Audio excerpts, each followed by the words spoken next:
This is a tough one. Let's roll a thing.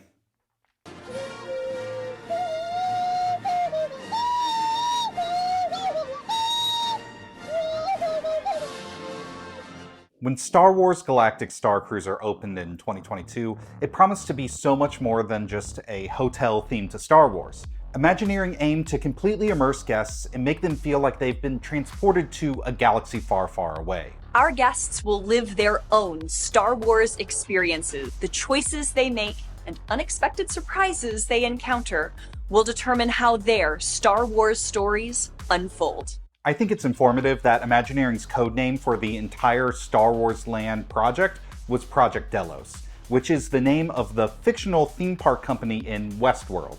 This was a clear signal of Disney's giant ambitions to create a themed entertainment experience of the future, and not at all an ominous choice that would foreshadow impending calamity. Final destination, Itchy and Scratchy Land. The amusement park of the future where nothing can possibly go wrong. While some of the more cutting-edge elements of Galaxy's Edge were cut because of budget reasons, Galactic Starcruiser was an opportunity to fully realize the dream of being able to live out a Star Wars story, where you weren't just sitting on a ride or watching a show, but making choices, interacting with characters, going on missions, and becoming the hero of your own galactic adventure. Critically, Starcruiser was almost universally praised by bloggers and influencers who got to do the experience for free. No shade to them, I'd be stoked too. But even guests who plunked down their hard-earned credits loved Starcruiser. Guest satisfaction was through the roof. This was one of the most incredible things Walt Disney Imagineering had done to date. And let me remind you that this is the company responsible for creating Disneyland. That's a pretty high pedigree, and Starcruiser lived up to the legacy. So there was a pretty big disturbance in the force when Disney suddenly announced that Star Wars Galactic Starcruiser would be taking its final voyage at the end of September 2023, just about a year and a half after it had first opened. Disney is taking up to a $300 million bath on this, and not the good kind of bath that gives Boba Fett backstory flashbacks. What happened? Why did Star Wars Galactic Starcruiser fail? And is there a new hope for the future of Disney World Star Wars Hotel? Let's start with the 5 reasons I think Galactic Starcruiser is closing. 1. The price. The price is the most glaringly obvious reason that Starcruiser is closing, and for good reason. It has a starting price of $4,800 for 2 adults. A family of 4 can expect to spend at least $6,000, and it just goes up from there. This is insanely expensive, even by Disney World standards. But the price alone is not why this is closing. There are some structural issues and just choices that were made that set up Starcruiser to fail. Like 2, the duration. When Star Wars Galactic Starcruiser was announced, Disney touted it as a 3-day, 2-night experience. But, and this is a really big but, let's break that down, shall we? Day 1. You check in starting between 1 and 4 p.m. and the experience starts at 4 p.m. Let's be generous and call that half a day. Day 2 is a full day, but the first half of the day is taken up by a trip to Star Wars Galaxy's Edge in Hollywood Studios. The same thing that you can go and experience for yourself for a $130 ticket.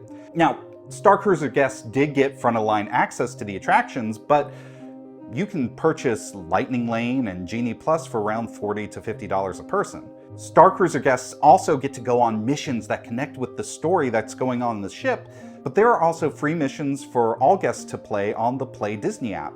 Granted, there is flexibility here, and you can go back to the ship just after a couple of hours of being in Batuu and do more of the Starcruiser activities if you want to. The second half of Day 2 leads up to a climactic conclusion for all the storylines. Day 3, you have to check out in the morning by 11 a.m., so not even quite half a day. When you add that all together, that's barely 2 days. And I'm not saying the solution was to make it longer. By everything I've heard, they were able to craft a really compelling story for that amount of time. And making it longer could mean diminishing returns. But for an experience so expensive, it doesn't feel like a great deal when what was initially advertised as a 3-day experience turns out to barely be 2 days, and 25% of it is spent going into a theme park and doing activities that most guests can do for under $200 a person. And that doesn't even count the rest of Hollywood Studios. 3. The ship didn't have the characters that people really want to see from Star Wars. Galactic Starcruiser has some really cool original characters populating the ship, and there's some awesome looking aliens which Galaxy's Edge could definitely use more of. And by all accounts, the cast members portraying these characters did an amazing job. But all the recognizable characters from the movies, Rey, Kylo Ren, Chewbacca, are also characters that you can go and interact with in Galaxy's Edge. While I personally like those characters, they aren't the most popular Star Wars characters out there. Want to see Luke Skywalker or Han Solo or Leia or Darth Vader or Nien Nunb? Sorry, they're not on this cruise ship. Plus, the cheaper experience of going into Galaxy's Edge features some extremely popular characters like the Mandalorian and Grogu, who don't show up on the expensive spaceship because it's set in a different era of the Star Wars canon. Even if there were a bunch of Ewoks getting smashed in the Starcruiser bar, this could be a different story. 4. The location. Your adventure begins at Walt Disney World when you check in at the terminal. I actually think that the location of Walt Disney World really hurt Galactic Starcruiser. Disney World is a vacation destination. There is a certain logic to thinking, oh great, millions of people a year come down to Orlando anyway, so we only need a really small percentage of those people to choose to also do Starcruiser, and then we have a hit on our hands. But the way that Starcruiser is priced for the vast majority of tourists, it's not a vacation add-on like a water park or mini golf. Getting to Orlando is already a commitment, so if you're already going there, most people are going to choose between going to Disney World or doing Star Wars Galactic Starcruiser. And I've done some pretty great 9-day Disney World vacations for way less than $5,000, and that includes some upscale meals. If you are given the choice between a 2-day experience and a full week vacation, I think most people are going to choose the full week. And even though the metaphor works, I think framing this as a cruise on land was a mistake because it begs the comparison to Disney cruises. Those cruises are by no means cheap, but they are comparable in price, if not more affordable than Galactic Starcruiser. And as a reminder, these cruises last for more than 2 nights and take you to the Caribbean and other exotic locations, not Hollywood studios, as much as I love that theme park. And 5, operating costs. This is the big one. Even with the high per guest cost and the short length, Disney wasn't making great margins. Josh D'Amaro said in a very specific detailed statement, quote, "It didn't perform exactly how we wanted it to perform," end quote. According to Disney Tourist blog, the operating costs were so high at Galactic Starcruiser that Disney didn't make much money per guest. The fact that they are now taking up to a $300 million loss to close Galactic Starcruiser shows that they were probably already burning money to keep it running.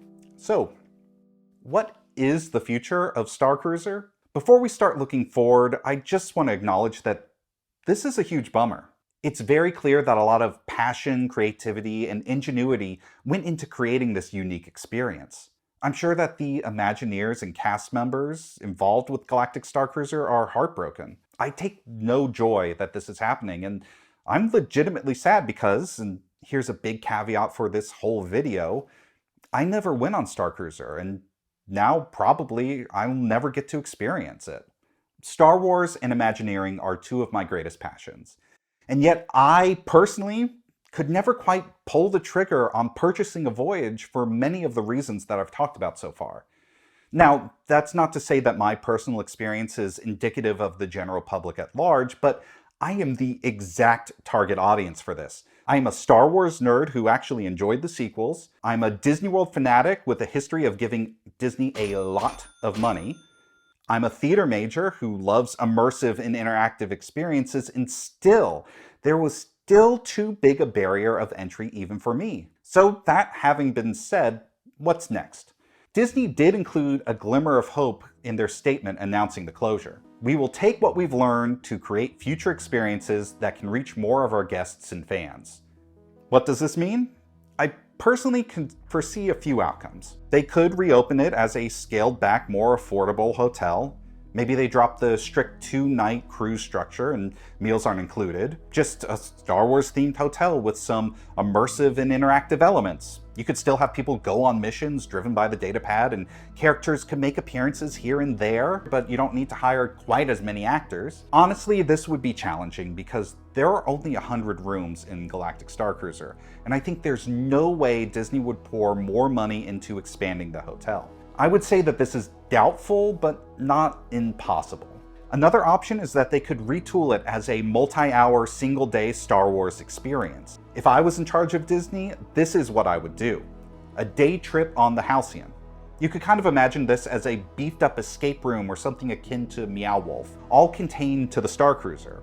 Go on some missions, do some lightsaber training, maybe even a meal is included. Yes, the cabins would kind of go to waste, but they could dress up some of the suites and incorporate them into the missions. Like, you need to sneak into an Imperial spy's room to find a key piece of intel, that sort of thing. And hey, because the story isn't tied to Galaxy's Edge anymore, maybe Darth Vader makes an appearance at some point. Or you could set it in the era after Return of the Jedi and have The Mandalorian and Ahsoka show up on the ship and remind you to subscribe to Disney+. I could see Disney being able to position this as a premium experience, preserve some of the best elements of Starcruiser, but price it in a way that's much more attainable for your average Star Wars fan. It could be a splurge, but not necessarily something that you'll go in debt for. Or the final option, they could just execute Order 66 on this and let the building rot. I really hope that this doesn't happen, but I have a bad feeling about this. It could be the most likely scenario and the most disappointing thing for Star Wars fans since Oscar Isaac said, "Somehow Palpatine returned."